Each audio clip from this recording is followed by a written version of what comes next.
नमस्कार, आप देख रहे हैं हमारा खास कार्यक्रम खबर देश से। मैं हूं आपके साथ शिल्पा तोमर।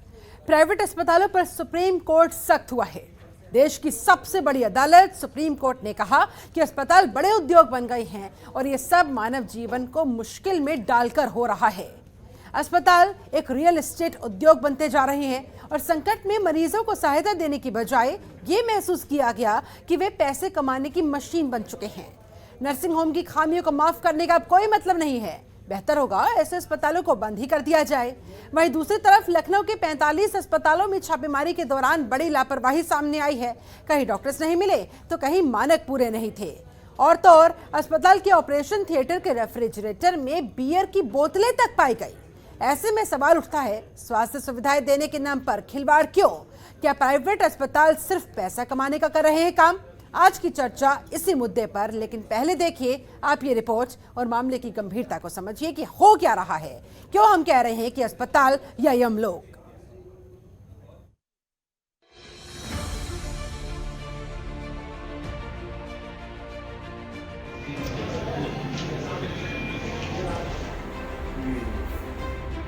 प्राइवेट अस्पतालों की स्वास्थ्य सुविधाओं पर हमेशा सवाल उठते रहे हैं। कोरोना काल में कई अस्पतालों ने आपदा में अवसर तलाशा, जिस पर अब सुप्रीम कोर्ट ने भी चिंता जताई है। सुप्रीम कोर्ट ने कहा है कि अस्पताल बड़े उद्योग बन गए हैं और ये अब मानव जीवन को संकट में डाल रहे हैं। निजी अस्पतालों को छोटे आवासीय भवनों में संचालित करने की अनुमति देने के बजाय राज्य सरकारें बेहतर अस्पताल प्रदान कर सकती हैं। बेहतर होगा ऐसे अस्पतालों को बंद कर दिया जाए। न्यायमूर्ति डीवाई चंद्रचूड़ और न्यायमूर्ति एमआर शाह की पीठ ने कहा है कि अस्पताल एक रियल एस्टेट उद्योग बन गए हैं और संकट में मरीजों की सहायता प्रदान करने के बजाय ये व्यापक रूप से महसूस किया गया है वे पैसे कमाने की मशीन बन गए हैं। नर्सिंग होम की खामियों को माफ करने का कोई मतलब नहीं है। वहीं यूपी की राजधानी लखनऊ में जिला प्रशासन की टीम ने करीब 45 प्राइवेट अस्पतालों में छापेमारी की है। यहाँ कई जगह मौके पर डॉक्टर नहीं मिले तो कुछ में चिकित्सीय सुविधाएं मानक के अनुसार नहीं थीं। हरदोई रोड के तुलसी एंड ट्रामा सेंटर की ओटी में रखी फ्रिज में तो दवा की जगह बियर की बोतलें पाई गईं। ऐसे में जिला प्रशासन की रिपोर्ट पर सीएमओ ने ऐसे सभी 26 अस्पतालों को कारण बताओ नोटिस जारी किया। सीएमओ ने 24 घंटे में जवाब न देने पर इन अस्पतालों को सीज करने की चेतावनी दी, तो कई अस्पतालों को तुरंत बंद करने के आदेश भी दिए गए। ऐसे में सवाल है कि प्राइवेट अस्पतालों के नाम पर मरीजों के स्वास्थ्य के साथ खिलवाड़ आखिर क्यों हो रहा है? प्राइवेट अस्पतालों के कारनामों पर सुप्रीम कोर्ट अब सख्त नजर आ रही है। अब देखना होगा कि अब प्राइवेट अस्पतालों की व्यवस्थाएं और सेवाएं दुरुस्त होंगी। ब्यूरो रिपोर्ट, जनतंत्र टीवी। और इस मुद्दे पर चर्चा करने के लिए हमारे साथ डॉक्टर नरेश चावला मौजूद है, नेशनल जॉइंट सेक्रेटरी है आईएमए के। बहुत बहुत स्वागत करती हूँ सर आपका। और हमारे साथ हमारे संवाददाता लखनऊ से अवनीश कुमार भी जुड़े हुए हैं। अवनीश, चर्चा की शुरुआत आपके साथ करना चाहूंगी। सुप्रीम कोर्ट की तरफ से ये फटकारना, प्राइवेट अस्पतालों को लेकर ये बड़ा बयान देना जो वाकई में गंभीरता को समझाता है कि क्या सच में ऐसा हो रहा है। जरा धरातल की वास्तविकता से दर्शकों को रूबरू कराइए। किस तरह से प्राइवेट अस्पताल पैसों की मशीन बनते जा रहे हैं? इन्हें मानवता की सेवा से अब कोई सरोकार नहीं रह गया है। सिर्फ और सिर्फ पैसा ही एकमात्र इनका लालच बचा हुआ है, और जो कई दफा मरीजों की जान पर भी भारी पड़ जाता है, जिसकी वजह से सुप्रीम कोर्ट को आज इतना बड़ा बयान देना पड़ा।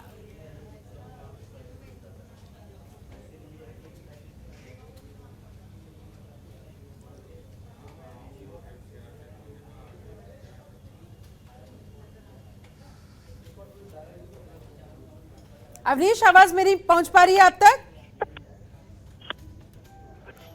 लगता है अवनीश से संपर्क हो नहीं पाया है। हमारे साथ डॉक्टर नरेश चावला भी लगातार जुड़े हुए हैं। डॉक्टर नरेश, आप क्या कहेंगे सर सुप्रीम कोर्ट के इस बयान पर? क्या वाकई में प्राइवेट अस्पताल इस हद तक उतर आए हैं? देखिए शिल्पा, जहां तक माननीय सुप्रीम कोर्ट का ये बयान है कि जो हॉस्पिटल्स ये पैसे की फैक्ट्री बनते जा रहे हैं, तो मैं इसको ऐसा तो नहीं कहूँगा कि उनकी बात को नकारा तो नहीं जाएगा, जी। लेकिन ज़्यादातर जो मैं कहूँगा, जो हॉस्पिटल्स हैं, नर्सिंग होम्स हैं और लैबोरेटरीज हैं और छोटे क्लिनिक्स हैं, जिसको हम स्टैंड अलोन क्लिनिक्स कहते हैं, वो आज भी बहुत अच्छा काम कर रहे हैं। देखिए, ब्लैक शीप हर प्रोफेशन में होते हैं, छूट कमियां हर जगह पाई जाती हैं, लेकिन ओवरऑल अगर देखा जाए तो मेडिकल प्रोफेशन की गरिमा आज भी, जहां तक मैं जानता हूं, लाखों अपने डॉक्टर भाइयों को, तो आज भी काफी अच्छा अफोर्डेबल इकोनॉमिकल काम हो रहा है, जिसमें जो कि हमारे देश में सरकार के जो हॉस्पिटल्स हैं उसमें काफ़ी कमियां होती हैं कि सेवाएं ज़्यादा नहीं पाई जाती। तो ये प्राइवेट क्लिनिक्स और प्राइवेट हॉस्पिटल्स और नर्सिंग होम्स ही हैं जो वो उस कमी को पूरा करते हैं। तो उनकी सुप्रीम कोर्ट की जो ऑब्जर्वेशन है उसको ना देखते हुए मैं इतना ही कहूँगा कि बहुत कम लोग हैं, और ज़्यादा तक मैं कहूँगा कि जो बड़े हॉस्पिटल्स हैं जिसमें मेजर इन्वेस्टमेंट्स हैं, जिसको कि हम कॉर्पोरेट हॉस्पिटल्स कहते हैं, जिसमें मेजर इन्वेस्टमेंट्स का मतलब हजारों करोड़ रुपया, कई सौ करोड़ रुपया लगा हुआ है, उसमें हमने देखा है कि शायद थोड़ी कमियां, शायद कुछ ऐसा, ये तो हम नहीं कहेंगे होता होगा, तो हम इतना ही कहेंगे कि हमें देखना चाहिए। लेकिन जो मैं कहूँगा, जो प्राइवेटली, लेकिन डॉक्टर नरेश चावला, ऐसे एक नहीं, दो नहीं, 10 नहीं, न जाने कितने केसेस सामने आ चुके हैं। वैसे तो प्राइवेट अस्पतालों को सुविधाओं की कमी, मरीजों को ना हो सके, उस मकसद के साथ जब बनाया गया था, लेकिन अब ऐसा लगता है कि ये मरीजों की मुसीबत का, उनकी मजबूरी का फायदा उठाने के लिए मात्र बैठे हुए हैं। इस पर क्या कहेंगे सर? और नोडल अधिकारियों को लगाया जाता है, निगरानी रखने के लिए उनकी ये ड्यूटी होती है, लेकिन सीएमओ ही अगर खुद अपनी आंखें बंद करके बैठ जाए तो फिर कौन लेगा एक्शन, और कैसे इस तरह के प्राइवेट अस्पतालों पर लगाम लगाई जा सकेगी, ये भी बड़ा सवाल है। शिल्पा, एक प्राइवेट हॉस्पिटल्स न केवल एक मरीजों की देखभाल की एक जगह है, वो एक हॉस्पिटल, एक डॉक्टर की शान भी है, और डॉक्टर खुद भी उसको अच्छा चलाने की कोशिश करेगा। जहाँ तक बात है कि ऐसी कमियां क्यों पाई गई हैं जहाँ आप कह रही हैं लखनऊ में, तो खैर अथॉरिटीज इन्वेस्टिगेट कर ही रही होंगी, लेकिन आज भी अगर ओवरऑल कहा जाए, आज भी ओवरऑल कहा, जैसा कि मैं एनसीआर को जानता हूँ, आसपास के और शहरों को जानता हूँ, तो मैं कहूँगा कि आज भी छोटे क्लिनिक्स, छोटे नर्सिंग होम्स, लेबोरेटरीज आज भी अच्छा काम कर रही हैं। जहाँ तक कि थोड़ा बहुत जो लोगों को शिकायत रहती है, जो लोगों को बिल्स की शिकायत रहती है, वो शायद कॉर्पोरेट हॉस्पिटल्स में या बड़े हॉस्पिटल्स में, जहाँ की बड़ी इन्वेस्टमेंट्स होती हैं। मुझे लगता है डॉक्टर चावला, बिल्स की भी शिकायत ना रहे, अगर डॉक्टर्स पूरे हो, डॉक्टर्स की कमी ना हो, मानक अगर पूरी तरह से फॉलो किए जाए, तो कोई शिकायत कहीं रहेगी नहीं। लेकिन जब इतनी खामियां मौजूद हो किसी अस्पताल के अंदर, और वो अरसे तक चलती जाए, इस दौरान न जाने कितनी मरीजों की जान पर बनाए, तो सवाल उठता है सर। तो फिर सीएमओ की कार्यप्रणाली पर भी सवाल उठता है कि वो आंखें मूंदे क्यों बैठे रहते हैं, इस तरह के अस्पतालों पर एक्शन क्यों नहीं लेते हैं। अभी थोड़ा टाइम पहले सेकंड लहर होके गई है, और अब सारी दुनिया जानती है कि पूरे हॉस्पिटल्स पूरी तरह स्ट्रेन्ड थे, तब भी प्राइवेट हॉस्पिटल्स ने और डॉक्टर्स ने, इंडियन मेडिकल एसोसिएशन के डॉक्टर्स ने काफ़ी अच्छा काम किया है। अब जो कमी आपने पाई है लखनऊ में, उस पर तो बेगा बोलना गलत होगा, क्योंकि वो अथॉरिटीज़ इन्वेस्टिगेट करेंगी। लेकिन मैं ओवरऑल अगर कहना चाहूँ, ऑल अक्रॉस, चाहे वो बड़े शहर में हो, मेट्रोपॉलिटन सिटीज़ में हो, टीयर 2 टाउन्स में हो, और एनसीआर में हो, और कहीं भी हो, जहाँ तक मैं जानता हूँ, डॉक्टर एक नोबल प्रोफेशन रहा है। आज भी जो आदमी डॉक्टर बनता है, वो सिर्फ पैसा कमाने के लिए नहीं बनता, उसकी निष्ठा कहीं ना कहीं प्रोफेशन के प्रति होती है। लेकिन ये सच है कि कमियां जो हमने देखा है कि डॉक्टरों पे काफ़ी सख्तियां की जा रही हैं वगैरह वगैरह, लेकिन उसके बावजूद भी जो दूसरी लहर में हमने देखा है कि डॉक्टरों ने काफ़ी शिद्दत से मरीजों का देखभाल किया है, और ये पूरी दुनिया एक्नॉलेज करती है। हमारे देश के प्राइम मिनिस्टर मोदी साहब ने भी हमें कोरोना वॉरियर कहा है, हमने किया है। जो स्पेसिफिक कुछ होते हैं, कहीं कुछ कमी पाई जाती है, तो वो इन्वेस्टिगेट होनी चाहिए। उसके लिए हम हमेशा कहेंगे कि कभी को हमेशा दूर किया जाए, लेकिन आज भी ओवरऑल एक category of patients, category of profession है, तो हम कहेंगे आज भी डॉक्टर पूरी शिद्दत से लगे हुए हैं, और मोस्टली नर्सिंग होम्स, हॉस्पिटल्स और क्लिनिक्स काफ़ी अच्छा काम करते हैं। ठीक है, अवनीश कुमार भी हमारे साथ, हमारे संवाददाता लगातार बने हुए। अवनीश, जिस तरह से डॉक्टर नरेश चावला भी कहते दिखे कि कोरोना काल में भी बहुत सारे डॉक्टर्स ने शिद्दत के साथ काम किया, दिन रात एक करके काम किया, बिना अपनी जान की परवाह किए बिना। लेकिन इस तरह के कुछ काले कारनामों वाले प्राइवेट अस्पताल में काम करने वाले डॉक्टर्स, उन लोगों पर भी, उन डॉक्टर्स पर भी कलंक लगाने का काम करते हैं। जरा धरातल की वास्तविक तस्वीर बताएं, दर्शकों को समझाएं कि नीचे लेवल पर इस तरह के प्राइवेट अस्पतालों में जिनका जिक्र सुप्रीम कोर्ट की तरफ से किया गया, ये खेल कैसे खेला जाता है, कैसे पैसों की ये मशीन बनते जा रहे हैं। जी बिल्कुल, देखिए साफ तौर पे है कि जितने भी प्राइवेट हॉस्पिटल हैं जो बड़े हैं वो अपनी कहीं ना कहीं गरिमा एक बनाकर रखते हैं, लेकिन साफ तौर पे अगर बात करें तो छोटे जो अस्पताल हैं वो कहीं ना कहीं मरीजों की जान के साथ खिलवाड़ करते हैं और इस तरीके की शिकायतें लगातार शासन में भी आती हैं और खुद यहाँ पे सीएमओ कार्यालय में भी आती हैं। तो उसी का संज्ञान लिया गया है और बार बार जिला प्रशासन के पास शिकायतें आ रही थी कि तमाम जो छोटे छोटे गलियों में, जो छोटे छोटे कस्बों में जो अस्पताल खोलकर मरीजों से धन उगाही हो रही है इलाज के नाम पे, उसकी शिकायत आ रही थी। तो उस शिकायत को दूर करने के लिए जिला प्रशासन ने 6 टीम बनाई थी और इस 6 टीम को भेजा गया था अलग अलग जगहों पे। और जगहों पे जब भेजा गया तो वहाँ साफ तौर पर निकल कर आया कि जो छोटे छोटे अस्पताल बनाकर मरीजों का इलाज कर रहे थे वहाँ पे न तो रजिस्ट्रेशन था, न तो ब्लड बैंक था, न तो उनकी अपनी पैथोलॉजी थे। और साफ तौर पर रिसेप्शन पे ही जो महिला बैठती थी वह एप्रन पहने हुए मिली और वह नर्स का भी काम कर रही थी। और कई अस्पताल के ऐसे संचालक मिले जो डॉक्टर नहीं थे, सिर्फ बीएससी पास थे और वह मरीजों का इलाज कर रहे थे। तो कहीं ना कहीं जो ऑन कॉल की एक व्यवस्था है लखनऊ में देखने को मिलती है, वो ऑन कॉल की व्यवस्था इन मरीजों को फलते फूलने पर आगे बढ़ने देती है। तो साफ तौर पे देखने को मिला है कि जो जिला प्रशासन की ओर से कार्रवाई की गई है, 45 अस्पतालों में जो कार्रवाई की गई है और उनको स्पष्टीकरण सौंपा गया है। एक हफ्ते में अगर स्पष्टीकरण नहीं देते हैं वह, तो साफ तौर पे है कि उस अस्पतालों को सील कर दिया जाएगा। कोरोना काल के दौरान भी देखने को मिला था कि जो छोटे छोटे अस्पताल हैं वो मरीजों से इलाज के नाम पे धन उगाही कर चुके हैं और उनकी शिकायतें लगातार जिला प्रशासन को मिल रही थी, शासन को मिल रही थी। लखनऊ में सबसे ज्यादा शिकायतें थी और इन शिकायतों को देखते हुए जिलाधिकारी ने 6 टीमें गठित की और इसमें जिला प्रशासन के और सीएमओ ऑफिस के सभी लोगों को शामिल किया गया और उनकी टीम अलग अलग क्षेत्रों में जाती है और तमाम जो प्राइवेट अस्पताल चल रहे हैं वहां के मानकों का परीक्षण करती है। तो साफ तौर पर देखने को मिला है कि कई जगह ऊटी में जो फ्रीज होता है उस फ्रीज में बियर की बोतलें मिलती हैं, बियर मिलते हैं और जिस तरीके से साफ सफाई की व्यवस्था होनी चाहिए क्या करते रहते हैं। इंतजाम नहीं जब इस तरह के अस्पतालों की शिकायत उन तक पहुंचती है तो त्वरित कार्रवाई क्यों नहीं की जाती है, किस बात का इंतजार किया जाता है, या उनकी भी मिलीभगत होती है इस तरह के प्राइवेट अस्पतालों के मैनेजमेंट के साथ। जी बिल्कुल, ये कहना गलत नहीं होगा कि जितने भी प्राइवेट अस्पताल हैं बिना सीएमओ कार्यालय के आदेश पे वो फल फूल नहीं सकते। तो साफ तौर पे है कि उनका लाइसेंस लगा होता है, लेकिन लाइसेंस की आड़ में वह आगे जो भी इलाज होता है उसको वह करते हैं। और साफ तौर पे देखने को मिलता है कि सीएमओ ऑफिस के जो भी अधिकारी होते हैं उनके पास लगातार शिकायतें आती हैं। उन शिकायतों में ज्यादातर देखने को मिलता है या तो दोनों पक्ष में समझौता हो जाता है या तो सीएमओ ऑफिस कहीं ना कहीं उसमें हस्तक्षेप करता है। लेकिन जब लंबी कार्रवाई की बात आती है तो सीएमओ ऑफिस साफ तौर पर उसमें लापरवाह बना दिखता है और उसी का नतीजा है कि आज मकड़ गजाल की तरह छोटे छोटे अस्पताल खुलते जा रहे हैं। और इसको लेकर खुद आईएमए ने भी यहाँ पे अपना विरोध जताया था उन अस्पतालों को लेकर, और लखनऊ नर्सिंग होम एसोसिएशन ने भी अपना विरोध जताया था कि इस तरीके के अगर अस्पताल खुलते रहे जिसमें न तो डॉक्टर है, न तो पैरामेडिकल स्टाफ है, न तो कोई चिकित्सकीय उपकरण है और पूरी तरह अनियमितता रखकर ही वो अस्पताल का संचालन हो रहा है, ऐसे में कहीं ना कहीं जो सही रूप से अस्पताल प्राइवेट चल रहे हैं उनकी जो गरिमा है उसको ठेस पहुंचाने का काम होता है। तो मरीजों का जो भरोसा है वो भरोसा टूटता जाता है।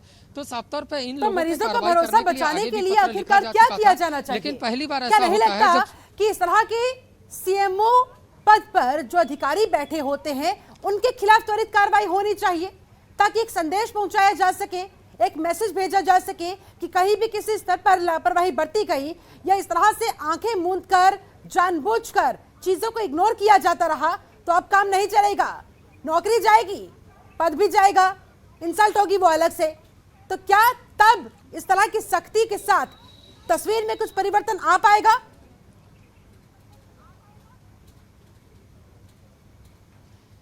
जी बिल्कुल, देखिए साफ तौर पे जिलाधिकारी ने जितने भी अस्पताल हैं उनके संचालकों को नोटिस दिया है और साफ तौर पे अस्पताल को सील करने की कार्रवाई करने का आदेश भी दिया है। वो आदेश तब लागू होगा जब 1 हफ्ते के अंदर सभी अस्पतालों से स्पष्टीकरण आएगा।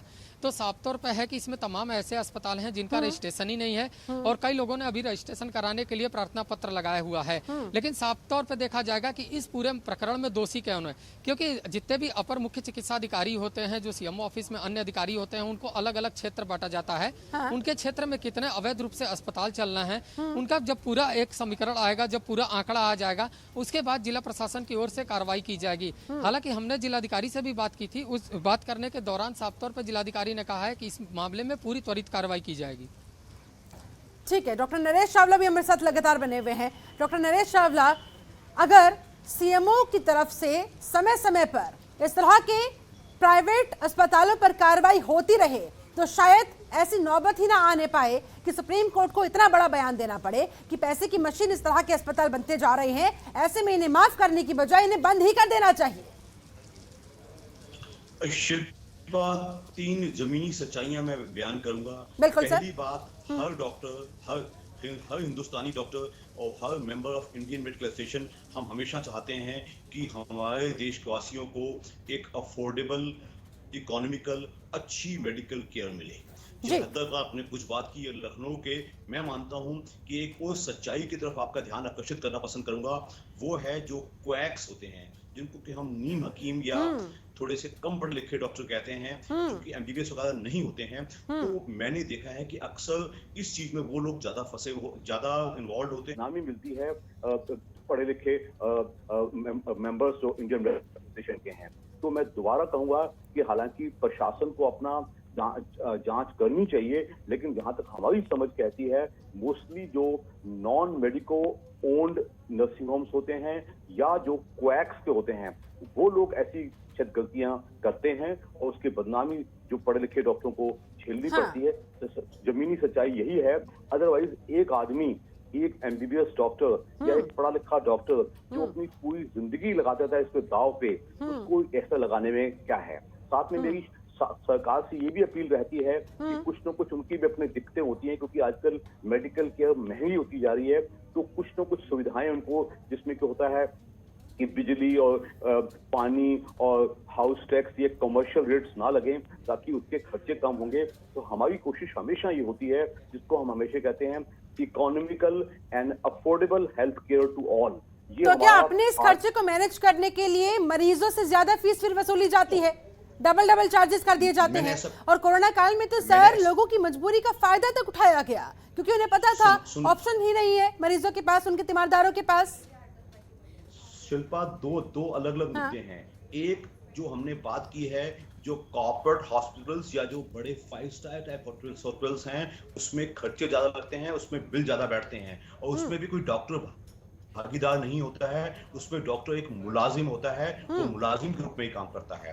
दूसरा जो आपने कहा, जो छोटे नर्सिंग होम से जो डॉक्टर के खुद ओन्ड होते हैं, उसमें हमने अपील की है कि हमारे खर्चे कम रहेंगे तो मरीजों के खर्चे भी बहुत कम किए जाएंगे। लेकिन एक डॉक्टर की हमेशा कोशिश रहती है कि वो हमेशा मरीज को अपना सस्ता भी देवे, अच्छा भी देवे और बढ़िया भी देवे।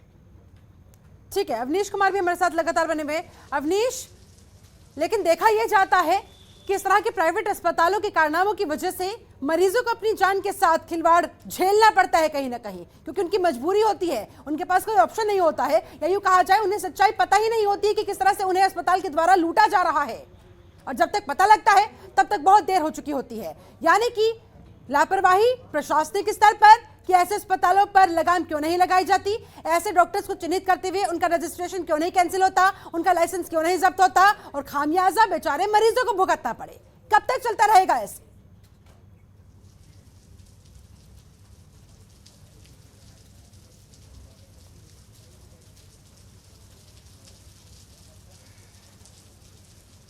अवनीश, मेरी आवाज मिल पा रही है आपको? लगता है संपर्क नहीं हो पा रहा है। डॉक्टर नरेश चावला, इसी सवाल का जवाब मैं आपसे लेना चाहूंगी सर। आखिरकार मरीज कब तक भुगतते रहे और क्यों भुगतते रहे? देखिए, the constitution of India guarantees health for all, और इंडियन मेडिकल एसोसिएशन का मेंबर हर देशवासी को एक अफोर्डेबल इकोनॉमिकल हेल्थ केयर मिलनी चाहिए। अगर उसको सरकार से नहीं मिल पाई तो वो प्राइवेट क्लिनिक से, प्राइवेट लेबोरेटरी से, प्राइवेट नर्सिंग होम से मिलनी चाहिए। लेकिन जो दिक्कतें मैंने आपको बताई हैं, जो कॉर्पोरेट हॉस्पिटल्स हैं, जो कि जिनको कि 5 स्टार हॉस्पिटल्स कहा जाता है, उसमें इन्वेस्टमेंट ज्यादा होती हैं। उसमें जो होता है उसमें डॉक्टर भी सिर्फ एक आम डॉक्टर की हैसियत से काम करता है। तो मैंने कुछ प्रॉब्लम आज भी ज्यादा है। हम हमेशा सरकार से अपील करते आए हैं कि जो मेडिकल काउंसिल में रजिस्टर्ड नहीं है उसको प्रैक्टिस करने की जरूरत नहीं होनी चाहिए। लेकिन ये हमारी मांग कभी नहीं मानी गई, चाहे वो होम्योपैथी का हो, चाहे वो आयुर्वेदा का हो, चाहे वो मॉडर्न मेडिकल सिस्टम का हो। अगर सिर्फ ये काम कर दिया जाए तो मैं समझता हूँ हमारा देश स्वर्ग बन सकता है। यानी करनी किसी की और बदनामी किसी की। तो मैं कहूंगा अपनी तरफ से नहीं कहूंगा। हम भी ये बात एक बार फिर से जनतंत्र टीवी पर स्पष्ट कर दे कि हम तमाम डॉक्टर्स के लिए बात नहीं कह रहे हैं, लेकिन जिस अस्पताल के ऑपरेशन थिएटर के रेफ्रिजरेटर से बियर की बोतलें मिली है, ऐसी तस्वीरें सामने आई है, जो लोग सुविधा देने के नाम पर मरीजों की जान के साथ खिलवाड़ कर रहे हैं, ऐसे अस्पतालों को, उन अस्पतालों में काम करने वाले डॉक्टर्स को बर्दाश्त नहीं किया जाएगा। ऐसे लोगों पर सख्त से सख्त कार्रवाई होनी चाहिए ताकि कड़ा संदेश ऊपर तक पहुंचाया जा सके, और खासतौर पर सीएमओ की जिम्मेदारी को इसमें तय करना होगा। डॉक्टर नरेश चावला, आपका फाइनल कमेंट इस पर चाहूंगी। क्या ऐसा संभव हो पाएगा? क्या तस्वीर वास्तविकता में धरातल पर बदल पाएगी? शिल्पा, मैं अपनी तरफ से दावे से कहता हूँ, आईएमए की तरफ से दावे से कहता हूँ, अगर सिर्फ हमारे देश से क्वैक्स को खत्म कर दिया जाए, यानी जो नीम हकीमी वाले डॉक्टर हैं, जो अपने आप को डॉक्टर का नाम लेके बैठे हैं, वो खत्म कर दिया जाए। हमारी हर स्टेट में मेडिकल काउंसिल्स हैं जो बकायदा ऐसी कोई गलतियां होती हैं, कोई करता है तो उसको बकायदा ढूंढती हैं। तो हम सब अगर मिलके चाहें तो हम ऐसा अवश्य कर सकते हैं। लेकिन जो क्वैक्स की गलती है वो हमें न झेलनी पड़े। ये दिल्ली शहर राजधानी तक में हो रहा है। ठीक है, कमियों को, गलतियों को सिस्टम से उजागर करते हुए उसे सिस्टम से बाहर फेंकना होगा ताकि सिस्टम को दुरुस्त बनाया जा सके। हमारे साथ अवनीश कुमार एक बार फिर से जुड़ गए हैं। अवनीश, लखनऊ के ऐसे 45 अस्पताल फिलहाल सामने आए हैं जहां पर बहुत सारी कमियां पाई गई है। दूर दराज के इलाकों में तो ना जाने क्या हालात होंगे, ना जाने वहां के प्राइवेट अस्पताल किस तरह से मरीजों को अब भी लूट रहे होंगे। उन पर भी कार्रवाई हो सके, उन्हें भी चिन्हित करते हुए एक तरीके से तमाम अन्य अस्पतालों को एक संदेश पहुंचाया जा सके कि अब नहीं, बिल्कुल नहीं, अब टॉलरेट नहीं किया जाएगा। क्या कुछ होना चाहिए?